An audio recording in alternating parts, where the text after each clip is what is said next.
Welcome to another episode of VGN Weekly. Members of the Virtual Grip crew will recap the previous week's races and bring us one-on-one interviews with racers, league owners, and commentators, as well as others from within the sim racing community. Please like and subscribe to the channel and ring that notification bell so you don't miss any of our broadcasts. If you are a league owner or potential sponsor and have a broadcasting need, please visit virtualgrip.net for info on how to get in touch with us. Thanks for tuning in today. Now let's go find some grip. As the Virtual Grip Network gears up for another action-packed week of racing, let's take a quick look back at last week's race winners. On Saturday, James Lowe got back-to-back wins for the second week in a row with the Bootleg Racing League at Myrtle Beach Speedway, first in the Outlaw SK Modified Series and then again in the Late Model Series. On Sunday, Wayne MacArthur's risky pit strategy paid off at Texas Motor Speedway in the OBRL's Cup Series. And on Monday, James Lehman claimed his second win of the season in the Maximum Velocity Racing League's ARCA Series from Kern Raceway. Now we'll take a quick break before turning things over to John Hine, who's standing by with this week's special guest, Jerry Isaacs.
Welcome back to VGN Weekly. I am your host, John Hine, and I am joined this week by Jerry Isaacs. Before we get to Jerry, I just want to say a quick thank you to Soup Zahn for filling in last week. It was a great show. Please tune in and watch the show. You can get it right here on YouTube.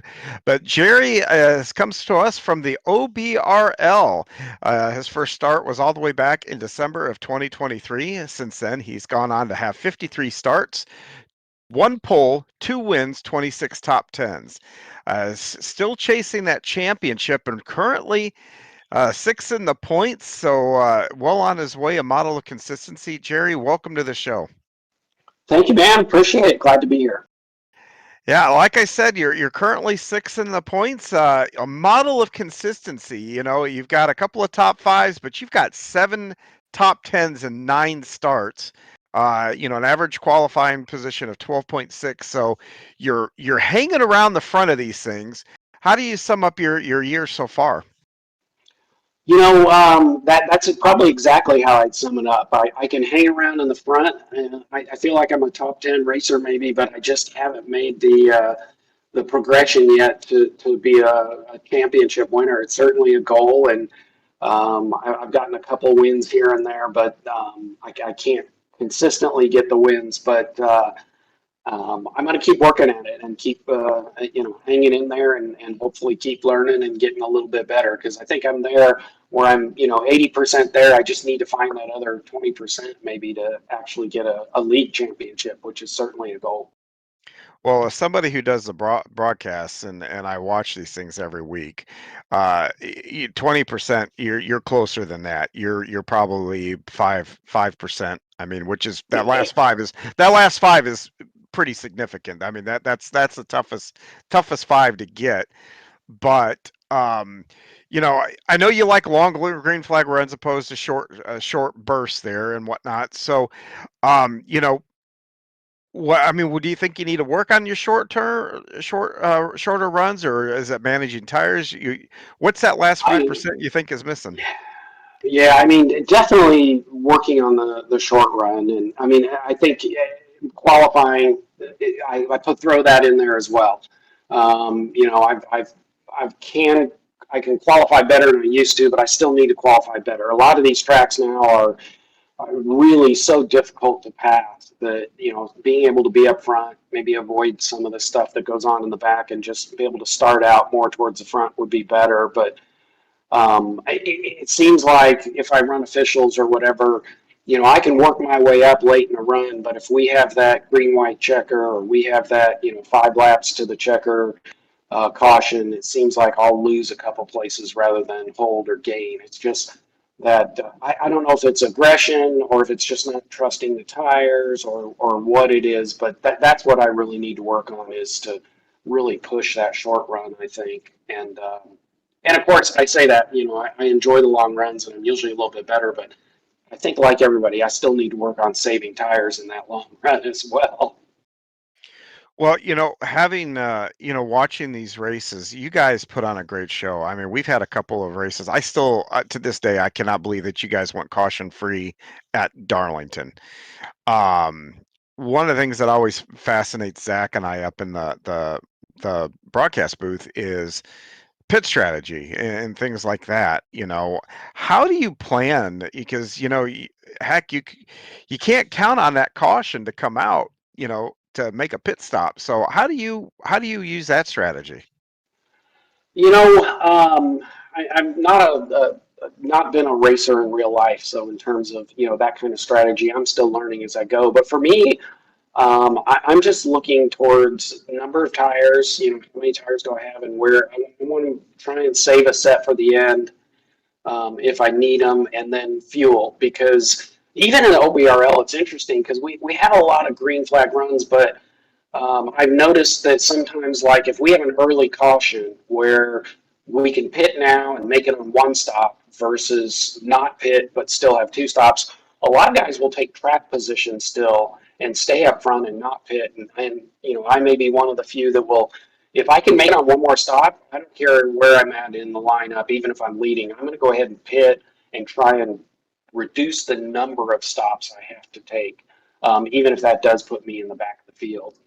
So it's usually, for me, it's just trying to minimize the number of stops I have to do and to make sure I've got tires when I need to. I've noticed that in yesteryear as well, sometimes, where kind of pit strategy, mine seems to be a little bit different than everybody else's. But that's a good point too, is if I feel like I'm just not, it's not a good track for me, sometimes I'll do the opposite of everything else just to try and see if I can get a little lucky. Well, it sounds like it pays off because you're, like 7 out of 9 top tens, in 30 plus car fields.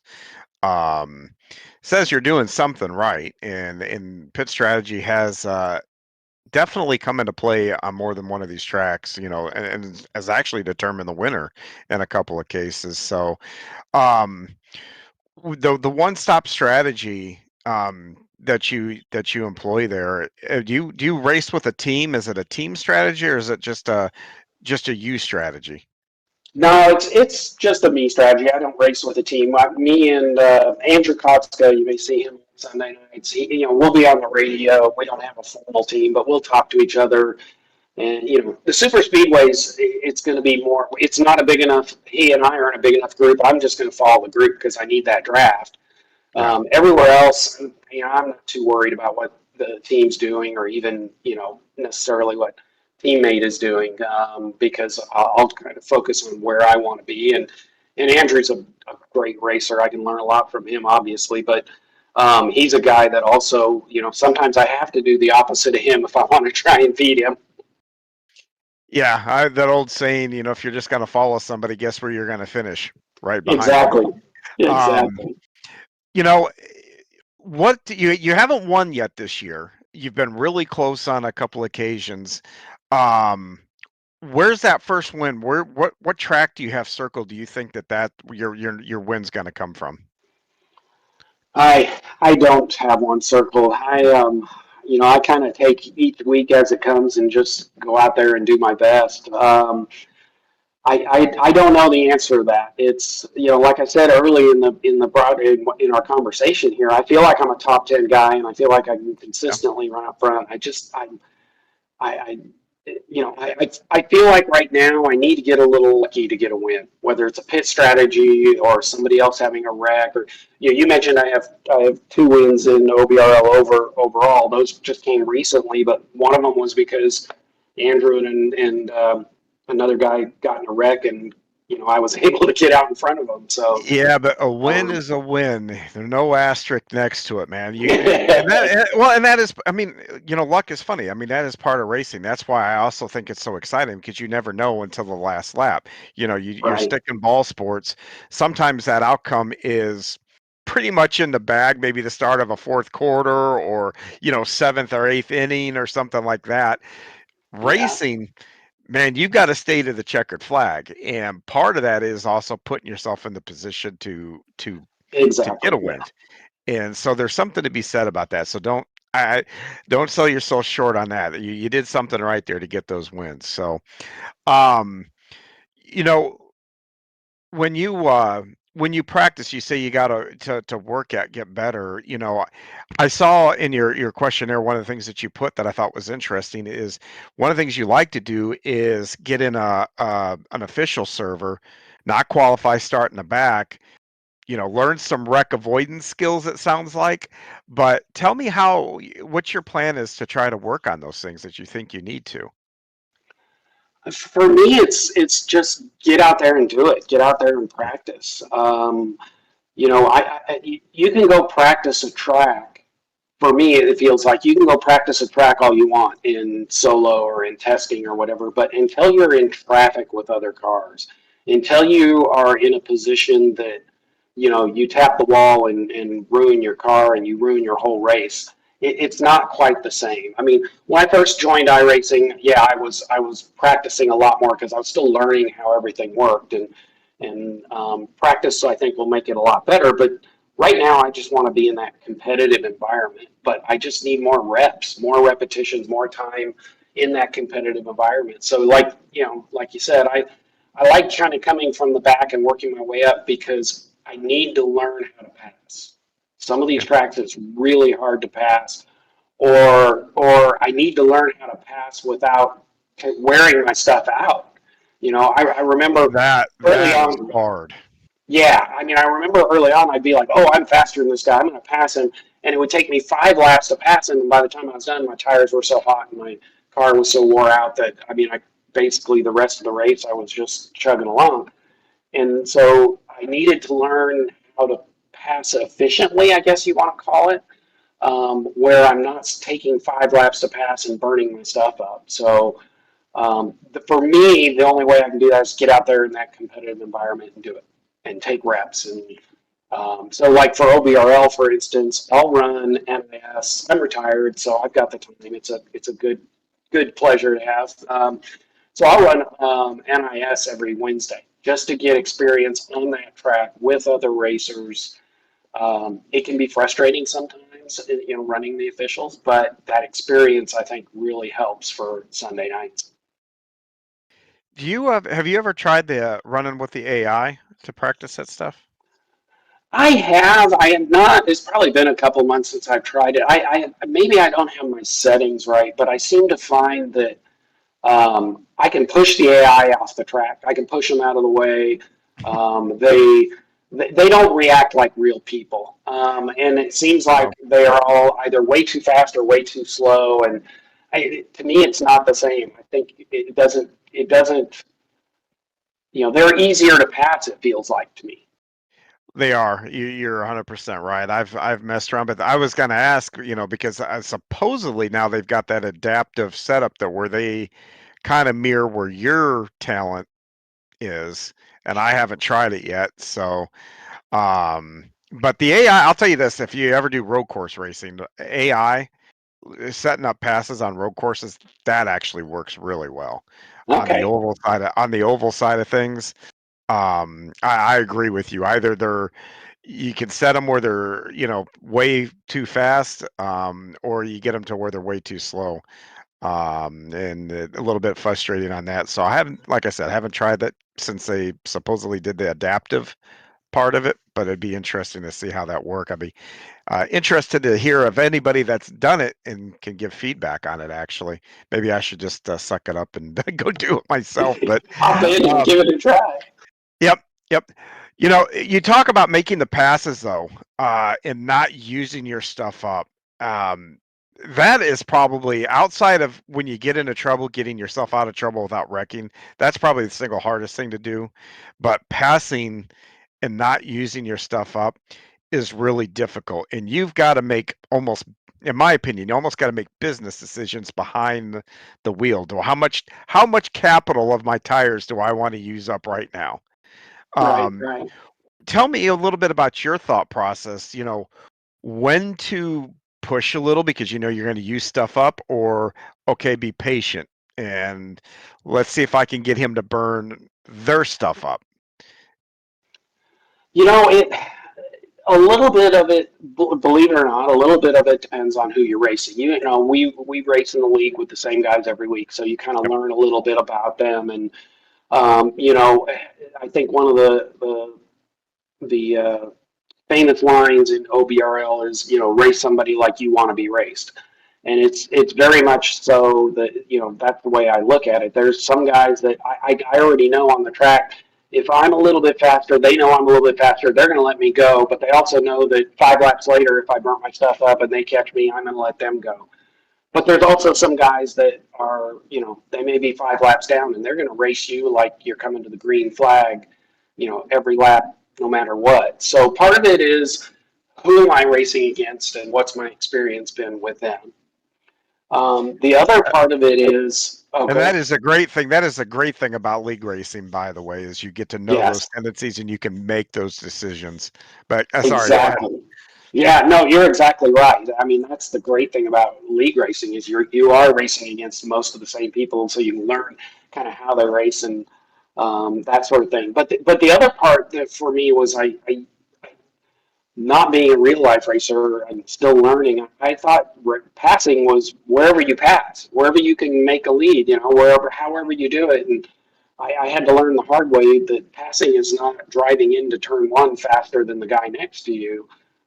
Actually, if you want to set up the pass, you set it up, the turn before, and you have a slow entry, and you need to pass on exit, not on entrance. And so it's things like that. But a lot of it's going to take. A lot of it's going to be about the race conditions, where you're at in the number of laps left, all those kinds of things. And I will lean more directly to your question. I'll lean more towards saving my stuff and passing later.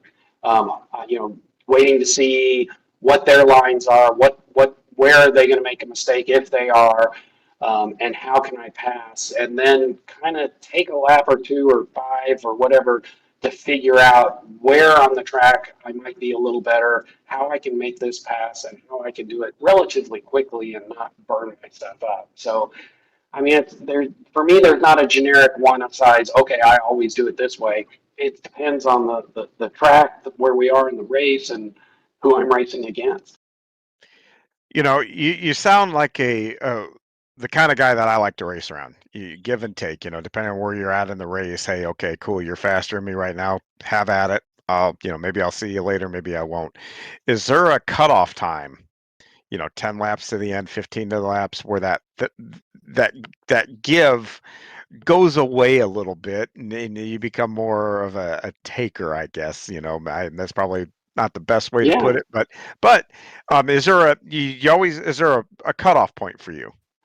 there is, in the sense of now, if I'm a lap down or I'm, battling somebody that's not for a position, it doesn't matter where. I don't care if it's the last lap. I'm not going to try and ruin anybody's race or get in anybody's way. But it really kind of depends on when and where. I mean, if we are 20 to go or 30 to go on a green flag restart, and it's one of those guys in OBRL that normally runs up front, an Ogle, a Robinson, a Kopka guys. Um, I'm not trying to leave anybody out, but there's a lot of good racers there. But I know on that restart, I have got to try to get in front of them then, because once we're single file, getting in front of those guys is really, really hard. So I may press a little earlier on someone like that.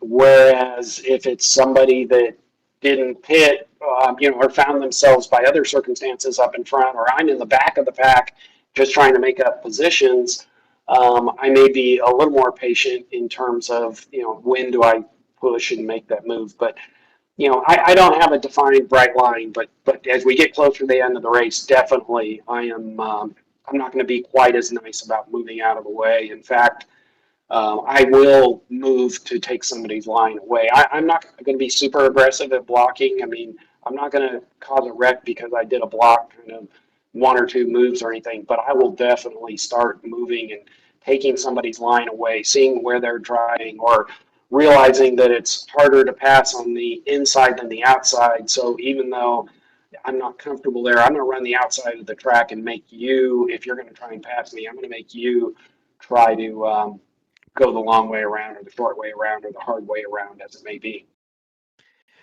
That's taking the lines away in the blocking. That's, probably see more incidents, and not in OBRL, but just in racing general, the blocking part. And that's always such an interesting debate to have. For me, I'm like, hey, if you're gonna block, make one move to block, but that double Right. move, Yeah. that Yeah.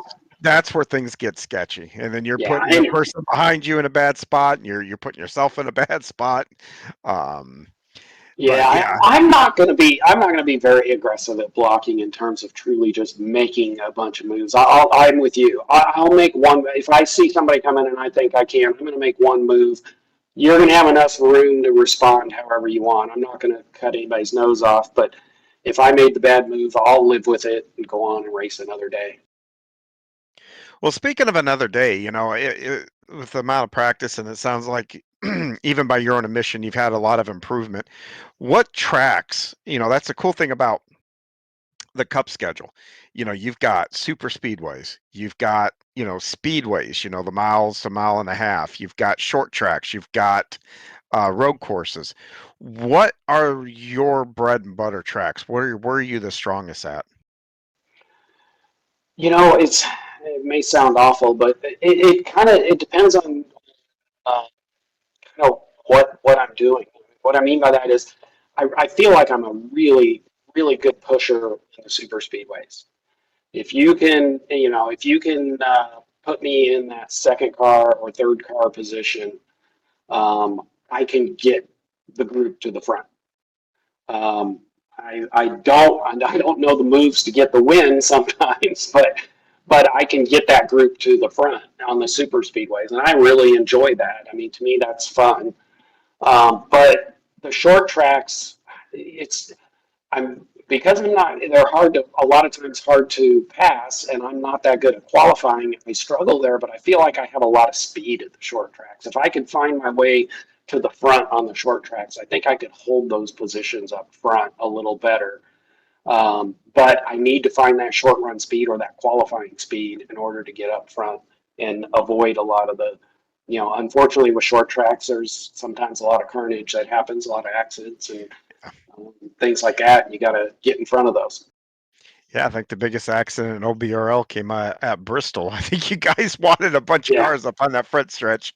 Um, absolutely. Absolutely. um, which came as a shock. I think my first reaction was like, well, it's about time these guys had some kind of thing like that. I mean, you've raced, Daytona, nothing really big, heck, not even any cautions there, like I said, at Darlington. So, Right. um, let me, we talk about your strongest. Well, what about your weakest? Where's the ones that, okay, I know this is coming up. I probably should put some time into it before I get there. Well, let's talk about Texas. I said earlier I run the NIS every week to kind of figure it out.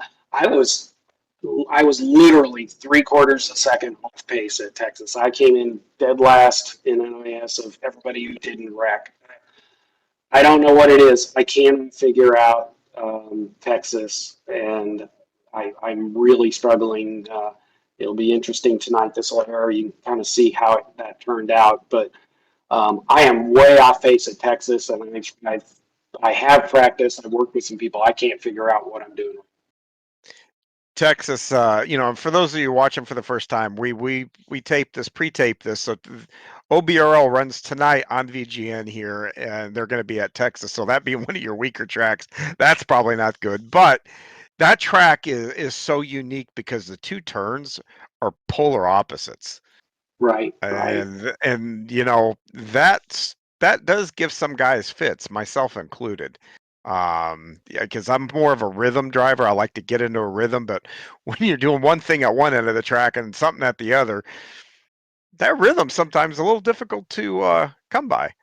No, I'm with you. I am definitely. I didn't think about it, but the way you mentioned it is a rhythm driver. I think that's why I struggle with the short run. Is I'm a rhythm driver. If I can get in that rhythm, I can really I think sometimes find some really good speed. But then what I find is even just sometimes pitting will throw off my rhythm, and it takes Yeah. me a couple laps to kind of get back into it. But back to Texas, 3 and 4, 1 and 2, I'm okay, but I can see everybody's just driving away from me in 3 and 4. So I haven't figured that out yet. I think I got a couple hours. Maybe I'll figure something out in a couple hours. Well, I'll tell you, if you ever figure that out on the short run to get into that rhythm quicker, you're gonna have to share that with me because that's my Achilles heel. If there's a caution, especially on asphalt, caution comes out. I always feel like a sitting duck when we're coming back to green. It's like, okay, I know it's gonna take me a lap or two to get back Yeah, into what I need to do. So yeah, if you figure that one out, do share. Um, I so hear you. I hear you. It's like for me when I run the longer officials, it's like the first 5 laps I'm going to lose 4 positions. The next 10 laps, I'm going to hold steady. And if we can go over 20 laps, I'll start picking those positions off and gaining them back. And it just takes a while. Well, I mentioned all the different kinds of tracks, that the Cup Series goes to, which makes it truly unique and entertaining. You got to have a lot of different skill sets to, win championships in those kind of leagues. But, iRacing though for you is kind of more of a hobby. Um, so, you probably got to balance a little bit of how much time do you actually put into it, because if you're like me, you could probably put a lot into it, more than Right. what you should. Um, when you're not running in the OBRL, are there other kinds of cars and whatnot that we can find you racing in? You know what? It's funny because I can't really find too many people do it. I literally will run any car on any track and any setup if I got some. It's more about the camaraderie, I guess, maybe, or the friendship of it, or I will run anything anywhere that looks like fun, whether I've practiced or not, whether I've ever run it before, whatever it may be. Honestly, for me, the most fun is if I can find 1 or 2 people online in Discord or something, and we can hop in a race together. Yeah. Whatever it is, doesn't matter. I mean, I had some friends. I did not own Laguna Seca, and I think I don't remember what race it was, but they talked me into it. I literally bought the track, hopped on Laguna Seca, and had the worst experience of my life, as you can imagine. But it was still fun because Yeah. they were all laughing at me, and it was just a good time. And eventually, I've learned the track and at least become decent at it. But I will race anything anywhere as long as I got somebody to kind of race with. Well, heck, I should invite you. You should come over and run with the BRL on Friday and get in a dirt car. Um, I come love race the with us. dirt. Yeah, You should actually, come race with Friday us. nights are. I'm not always available Friday nights, but I am some. So absolutely. All right. Well, after the show, I'll have to send you a link and a sign up there. 100% attendance isn't required, but making a few of them, and it's a good group of guys that really like to have a good time in there and then whatnot. So, they're starting it up. It's a pro late model, so it is a good time, and those cars are a lot of fun to drive too. But then again, I am really biased with that. Um, so you talk about going to Laguna Seca. You bought the track, and and Laguna is an interesting track. It's one of those where if it disappeared off the service, I wouldn't be sad, but I know I'm like in a very small minority. It's that corkscrew. Yeah, It, yeah. I mean, it's a lot of fun to go through. It just every time I go there, I get my butt kicked, and no matter what it is. So that's where that animosity comes from. So when you get there and you've never seen the track, you get out there. You said the worst, it was a bad experience, but it sounds like you had fun doing it. What was the biggest shock when you pulled out on that track and were trying to take your first lap? Where was the last part of that track you had a hard time getting a hold of? Definitely the corkscrew. I mean, I had no clue. I had no clue. I didn't know, and you can't see. And Nope. I'm like, That's I don't know where I'm going. A buddy of mine who's raced there in real life on the track is like, well, you aim for the tree. I'm like, what are you talking about? So just the whole. Then there's even after the corkscrew, there's the next turn after that is it's like I don't know if it's off camber or it's I don't know. It's just there's something it's weird about it. I know there's where you're talking. something Yep. weird about it, and so over time as I've driven the track more, I've kind of learned the track a little bit better. But I still like the very last corner of Laguna Seca. I can't be fast there. I cannot figure out how some of those guys get speed, and I know it's Yeah. probably slowing down entry more. My mind knows that physically doing it is really tough. Yeah, and we're talking about corkscrew. So anybody that's watching that has not actually driven on that track in iRacing, you go up a hill and literally what it sounds like, it's a corkscrew, and not only you can't see your marks where you need to be getting there, it falls away. It's not like you're coming up and then corkscrew down. It's a turn into the corkscrew. Um, Very, very difficult, but when you hit it, even when you're slow like me and hit it, it's still a lot of fun. Um, so It's and that it's interesting though because and you say slow like I'm slow as ever on that track as well, so I can relate 100%. But it's interesting because if I do race there, I'll notice like it seems like my line on the corkscrew is completely different than other people's, and I don't know whether does that mean I have the wrong line? I'm not losing speed to them because when you do iRacing, everybody's at your own level, so we're all bad, but. So I'm not losing speed to them. I can't figure out if my line is that bad or if their line's bad or if everybody's line's bad because nobody knows what they're doing. I would treat it like I do, with wine. Some people will fill pour wine into their glass and they put just about an inch of wine into their glass. Me, I fill my glass up. So one of us are doing it wrong, and I always just think I'm doing it right. So um, that would be my advice on that You know part. what? If you're having fun, you're doing it right. That's exactly right. Was that your first road course that you try to tackle? And by the way, No, which car? What car was it that you got in? I believe it or not, I think it might have been a GT3 or a Mazda. I don't one of the two. Okay. It wasn't my very first road course. So obviously, what Oh, the Summit Point was maybe my first road course. So it was. I mean, I had been on iRacing for a little while. I just didn't own Laguna Seca, okay. and for some reason, I want to say it might have been a GT3. So I mean, I might have been on the service for a while and was familiar with other places. I just didn't own Laguna Seca. I wasn't familiar with that track. Oh, that is awesome. That's one of the cool things about iRacing, man. You can hop in all kinds of different cars and even from years past, like those old IMSA cars are on there. The old Formula One cars are on there. Yeah, yeah. Um, Such a cool, lots of different things to experience on iRacing, which I'll always be a big proponent of it. Oh If you're a yeah. race In fan, fact, you yeah, should be doing it. yeah. My whatever you want to call it, guilty pleasure this week has actually been the Mazdas at Charlotte Road this week.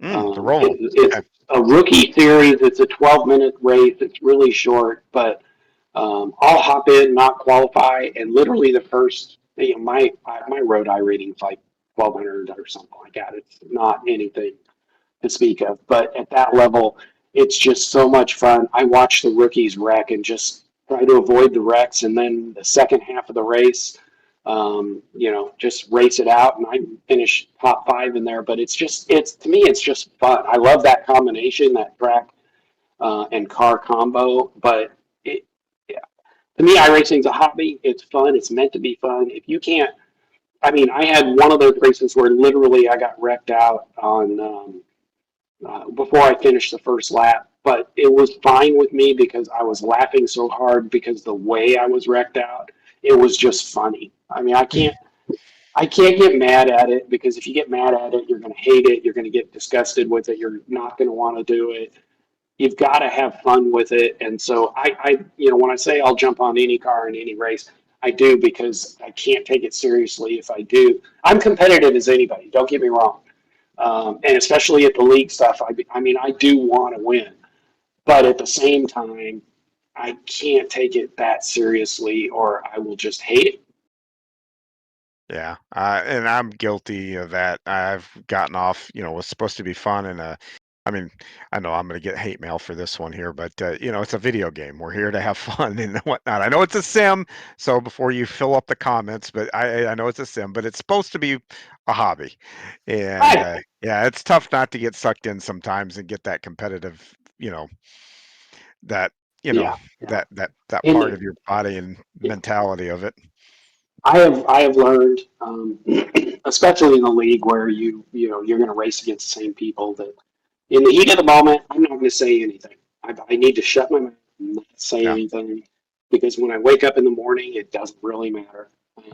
It's not. I don't do this for a living. It's not about the money. But at the same time, at that heat of the moment, yeah, I'm probably as upset as anybody about whether I did it to myself or somebody did it to me. Yeah. You know, how did you find iRacing? I don't know. I've always liked just racing games, if you as you say. So I was always looking for a better racing game, and we can call it a game or a sim. But iRacing kind of caught my eye a long, long time ago. But I never had the equipment. I never had the computer. I had a PlayStation, and I bought a wheel, and it just wasn't. I kind of it to me it didn't have the real feel, so I kind of gave up on it. And then when I retired, there was a couple things that I kind of really wanted to do, and I finally decided, I'll give iRacing a try. And so I started out. I bought just I think it was the G26 or whatever, just a cheap wheel, pedals, little 24-inch monitor, and a computer, and set it on my desk and said, "Let's see if I like this." And I did like it. And I enjoyed it. And of course, now I've got triples with a full rig that I built and all kinds of other stuff. So it kind of expanded from there. And but it was just I don't know where I originally heard from it about it. I think I was just looking for a better racing game and ran across it. And it took me a number of years before I could really afford to kind of do it right, so to speak. I'll call it that. Yeah, how long ago was it that you found it, that you got into it? I think it's about 3 or 4 years now. It's not Okay. terribly long. So during COVID, then about that'd have been about that time now. It was Did was right before COVID, actually, and which in some respects I can say worked in my favor because I think that's when iRacing kind of maybe took off, and actually it was before it got too huge because a lot of my equipment I bought for half of what it sells for now and stuff like that. But it was right before COVID. How did you did you have a buddy that told you, or did you see it? I mean, how did you hear about it? No, I just was like I say, I just was searching on the internet for a racing game that was better than my, what I was playing on my PlayStation. Hmm. Okay. Um, so, you could go back in time right now. What would you tell the you that just discovered it that you know now that you wish you would have known then? Start sooner, learn about it Start sooner. sooner. I mean, I learned about iRacing years before I ever actually played and joined, and the main reason was I never had the computer that was powerful enough to do it. And that was a big expense at that time to get that computer to do it, and that was kind of my holdback was I wouldn't have probably have mind spending the money if I knew I was going to use it. I didn't want to spend the money and then say, oh yeah, this is not what I want to do, and then feel like I wasted the money. So I think if I would have jumped in a little sooner, that would be the only thing. Yeah, I'm in that same boat. I wish I'd have seen it a little sooner, but Yeah. yeah, it's a cool thing. If anybody out there thinking about doing it, it really is. In the community, there's so many different communities too within iRacing that is one of the things that blows my mind. I mean, you see it in the real world because you've got your sprint car fans, and then you've got your dirt late model fans. The two kind of scoff at each other's, just like the IndyCar guys and the F1 guys. Then you got your NASCAR compared to your short tracks.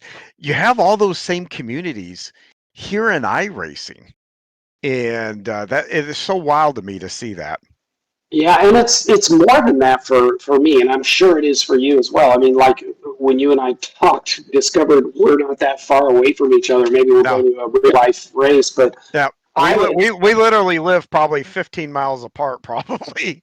yeah, yeah. But through iRacing, I went to the Indy 500. So one of the guys I met and got on Discord with in one of the leagues I race in, we chat, we become friends, we do whatever, and then he pings me one day and says, "I'm thinking about going to the Indy 500. You want to go?" And I'm like, "Yeah." So we go, and I probably would not have done that if it weren't for that relationship that I got through iRacing and through Discord and things like that. And another, I know of at least 4 or 5 people that I've met from iRacing that I've now met in real life, either at races or at car events or something. I was in their town and stopped by and had a lunch or a dinner or something like that. So it is a community if you meet the right people. And that's, like I say, it's all about having fun, meeting the right people, and having fun with those people on track. To me, it's not about, iRacing isn't so much about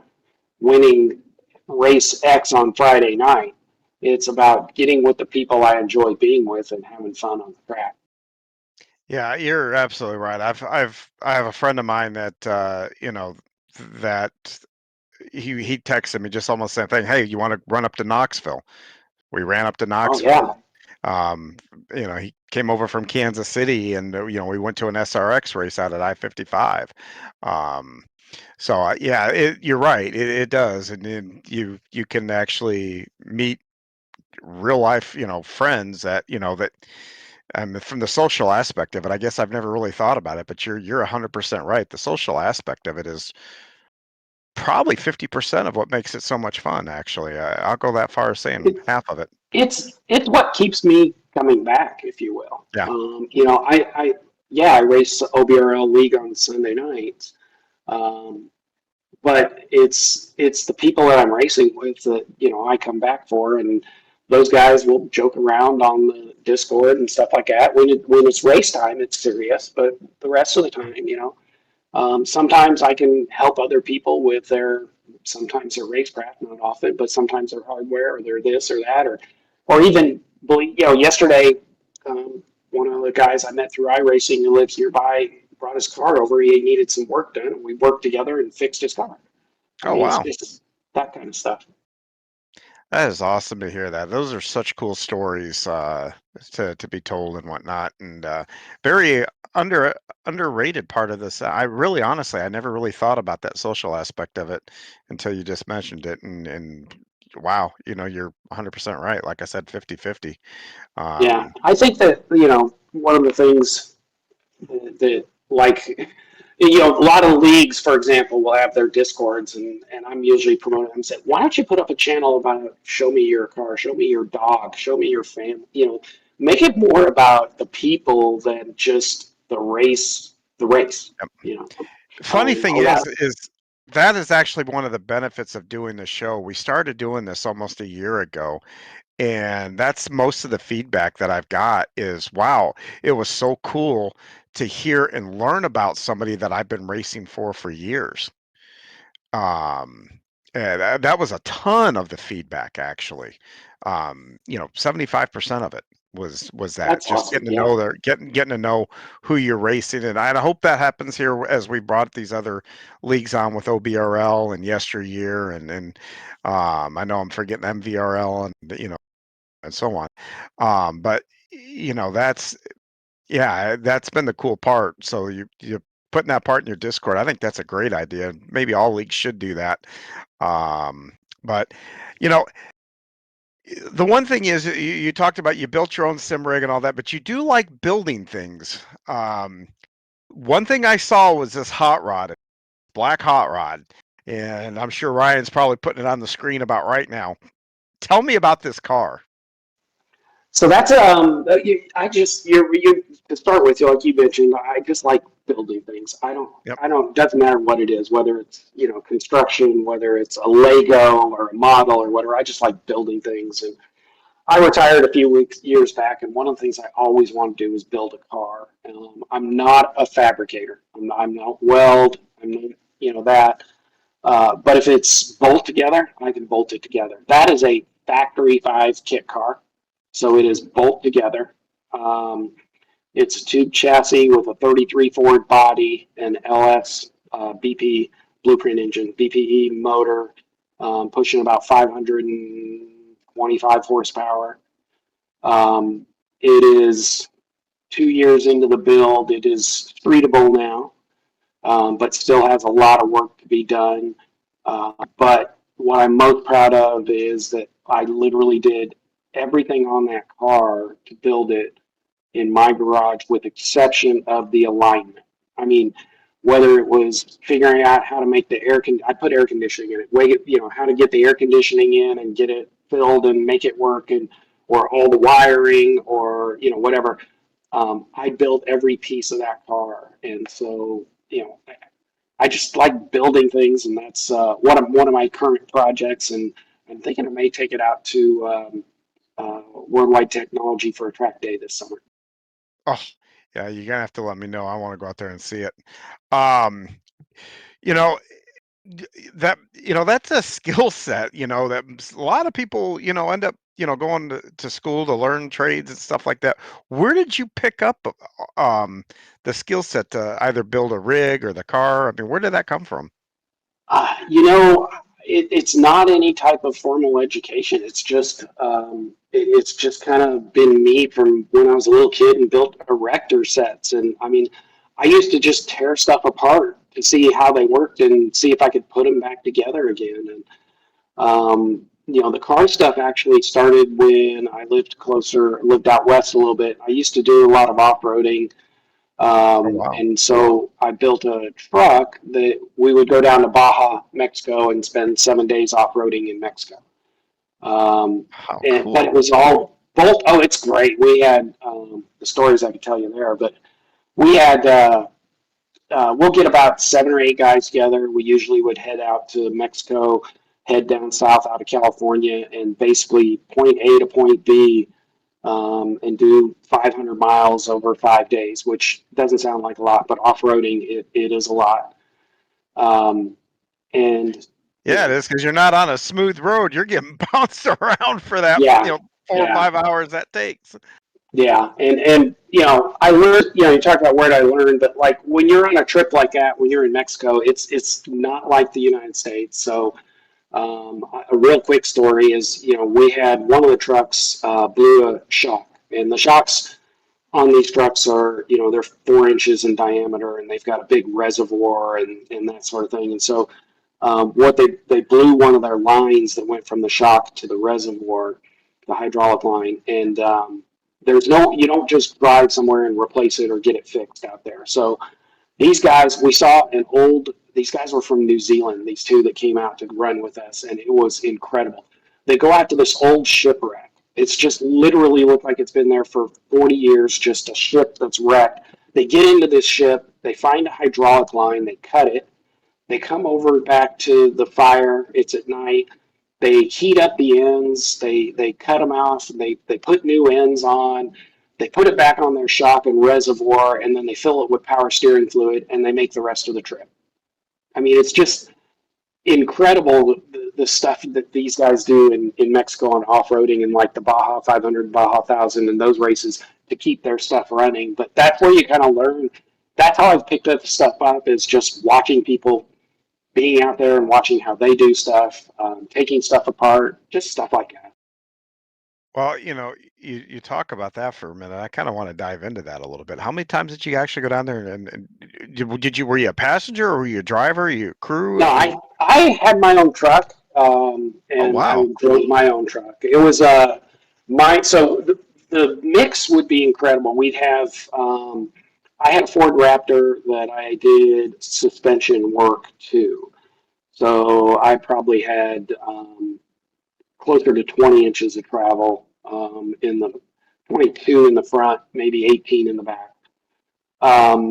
And so mine was really mild. It was all bolt-on stuff. Like I said, I don't do fabrication, but we would also have trucks with us that were fully built trophy trucks. And I probably have done the Mexico trip, I don't know, a dozen times or so. Not, I'd go once or twice a year over a period of 10 years. When I moved to St. Louis, it got to be it took me more time to drive out there and back than I could do off-roading. So that's kind of when I sold my truck and stopped doing it. But actually, literally 2 weeks ago, I was in Vegas with one of the buddies I met doing that, and we just hopped in his Can-Am and went out and played in the desert for a few days. But I've gone out there and rented a sand rail, and man, had the time of my life in those. That's awesome. So you've gone out there. How many? I mean, did you? How well did you do in those races? I mean, those aren't races. We weren't racing. We were just guys out having fun. So there was no race component to that. Sometimes we'd go out to watch a race, but we weren't racing. So it was, and it wasn't, a tour. It's just guys getting together and going and having fun.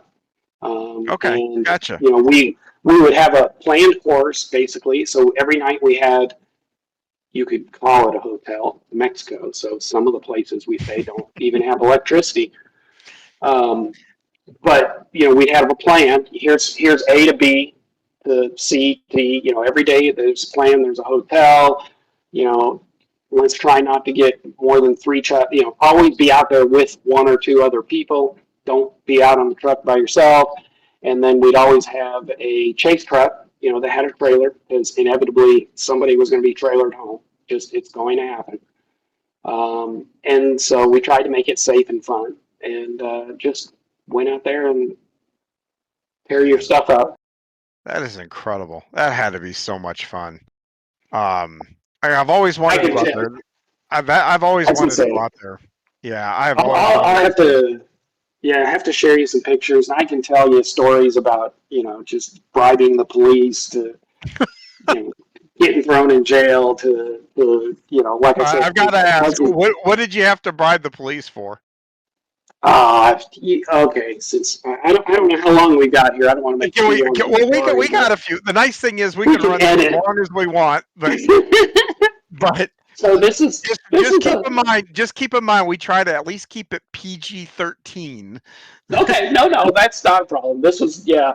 So there was one trip where we finished up and everybody was done for the day. They were all going to the hotel to party, kind of the last night party, and I had to get back to go to work. So I said, guys, I'm gonna hit the highway, head back home. I'll see you later. I went through a town and apparently I went too fast, so I got pulled over for speeding. In Mexico, the local popo, it's not a big deal, but I don't speak Spanish. He didn't speak English, so we are using our cell phone to translate, talking to each other. And I'm like, okay, what do I need to pay? And it's just common in Mexico. You bribe the police and you go on, but he also can't really say it. And so eventually it's just, you take some money, put it on his car and walk away. And if he doesn't grab you or say anything, you're okay. You figured it out. So, That's awesome. Oh man. Well, hey, the good thing is, because if I know you like that stuff, and another one of my bucket list things that I haven't done yet, but I hope to do it. You're closer to Pikes Peak. You could go oh check that man, out. that would You be had thought awesome. about Actually, you had thought about I that, hadn't you? hadn't. No, I Yeah, know a guy that actually raced that many years ago, but I hadn't thought about it. really. Wow. Yeah, Yeah, Pikes Peak but is yeah, I really want to yeah. go out there and do that one time, Oh, if yeah. not more But than one. But John, real quick though, I got to tell you mhm, that the funny part of that story about Mexico was mhm, I am not kidding. A year later, mhm. I did the same thing. It was the same cop, and I had to privately. I don't think he remembered me, but I remembered him, and I had to do it again. Well, at least you knew how much to pay that time around, didn't you?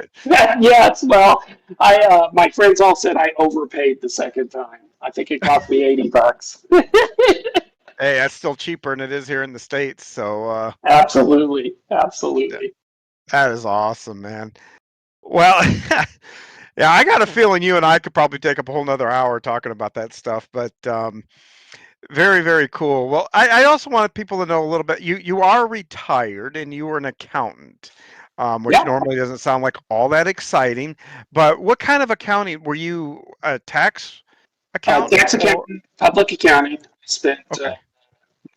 30 years with firm that it started as Baird Kurtz and Dobson, became BKD, is now known as Forvis. Same firm, just either through mergers and growth, kind of grew and changed its name. But yeah, I was a tax accountant in public accounting my entire career. Retired about 5 years ago. That is Everybody, awesome.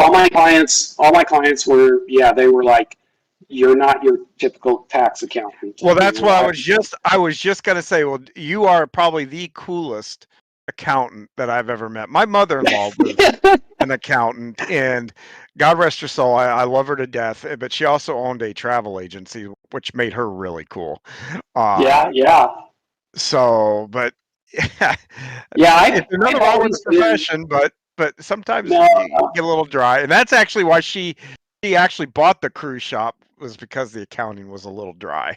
So. yeah. My clients. It's funny because my clients always used to be like, "Well, what's your adventure this year?" Because I've always, I don't know that there's been necessarily a true passion that was a lifetime passion, but I like experiences. My passion is experiences. So whether it's jumping out of a plane or bungee jumping or cars or boats or whatever the adventure is, I'm always up to go do something once and check it out. So that was my thing with my clients. They're always like, so what's this year's adventure? Nice. Well, that is awesome. Like I said, you get the coolest accountant award. So, um, Well, that's not a very high bar, but thank you. well, I bet you it is. I just bet you a lot of them, probably don't get a platform like this to bring it out. That's So, fair. That's fair. um, well, the next race, after this goes is going to be Kansas Speedway. So I kind of want to, wind everything down here a little bit. What is your expectation as you get ready for Kansas this week? It's kind of hard because I kind of thought I felt good about Kansas.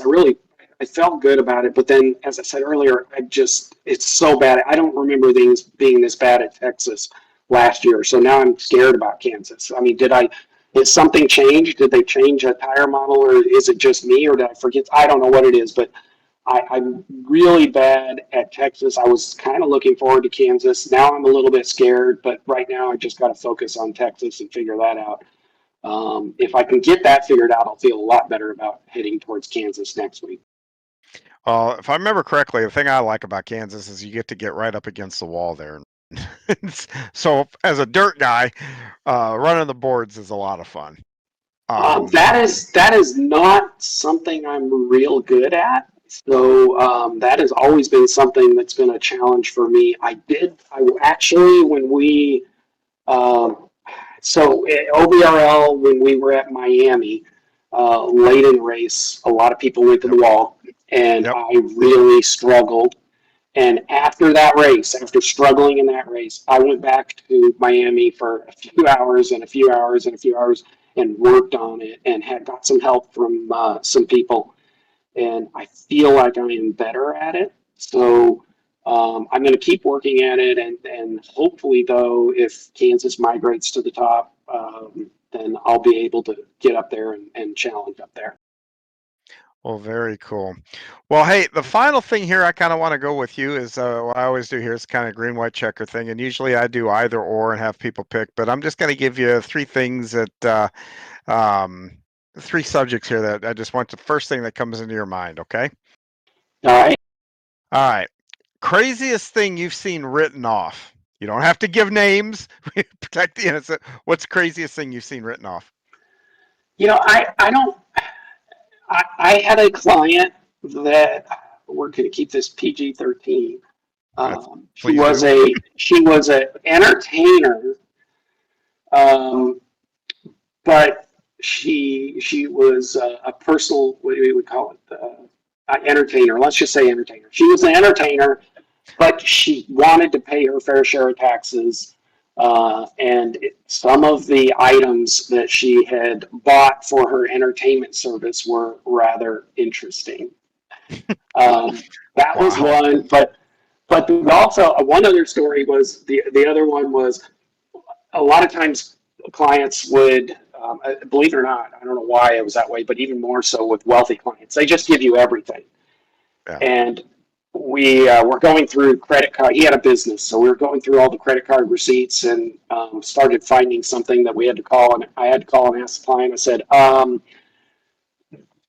"This is a separate story, but these items I don't understand what this second home is, what this all these other expenses." And anyway, he had a second family that we weren't supposed to know about. And he's like, "Oh, just throw those away. You didn't see that."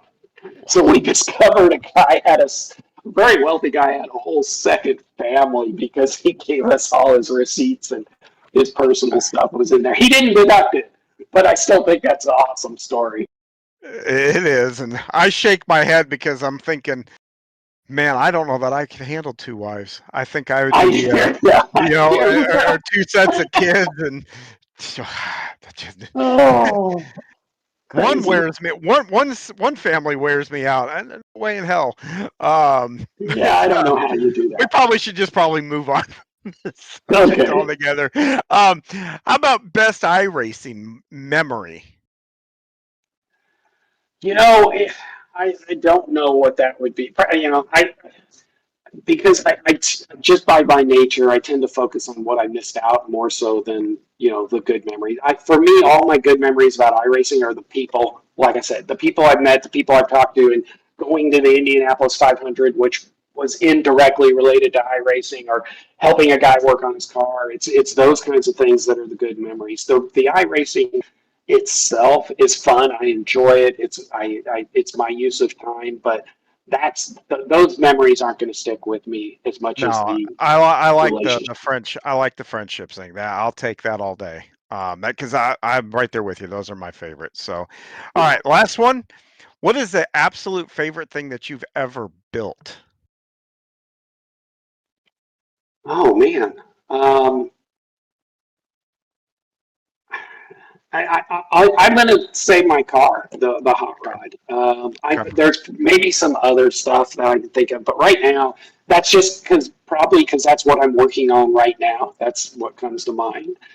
And so, the hot rod's always fun to go take to a car event and talk to people about. Oh, very cool. Well, Jerry, it has been an absolute pleasure sitting here getting to chat with you here this last hour. I really, really thank you for your time and everything else. We got to have you back on to get more Baja stories, and I've never thought I'd live to say this, but more accounting stories, evidently. No. There's not a ton of those, but there's some. Yeah, but yeah, thank you for coming in. No, John, thanks for having me. I really appreciate it. And again, for this experience, I think the best part of it was I think I found a new friend here that, like you said, maybe a new league to race in, somebody to go see some races with. And Absolutely. sometime when you're sitting around home, give me an address. I'll run the hot rod by and we'll go for a ride. Oh, don't tempt me with a good time. I just want to see it. Yeah, I wasn't even asking to ride in it, but yeah, I'm not going to turn down a ride.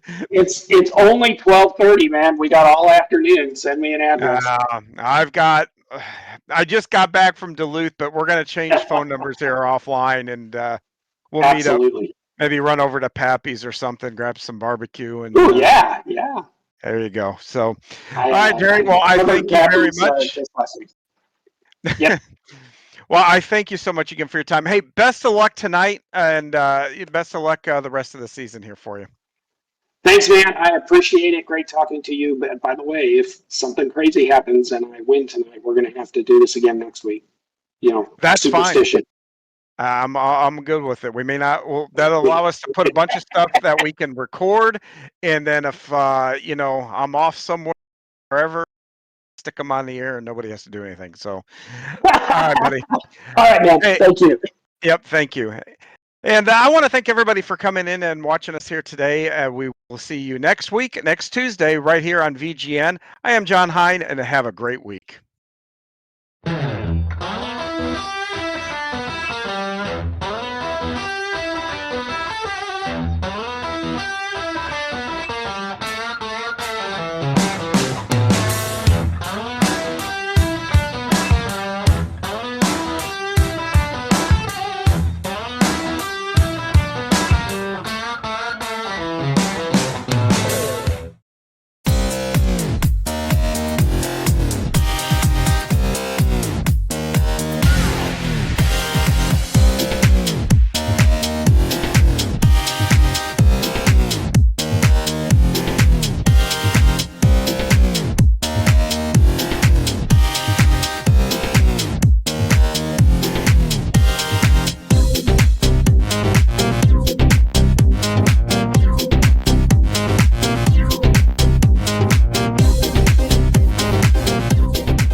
Coming up on the Virtual Grip Network, the BRL Modifieds and Late Models from the Bull Ring at Las Vegas will air on Saturday, May 10th at 7:40 p.m.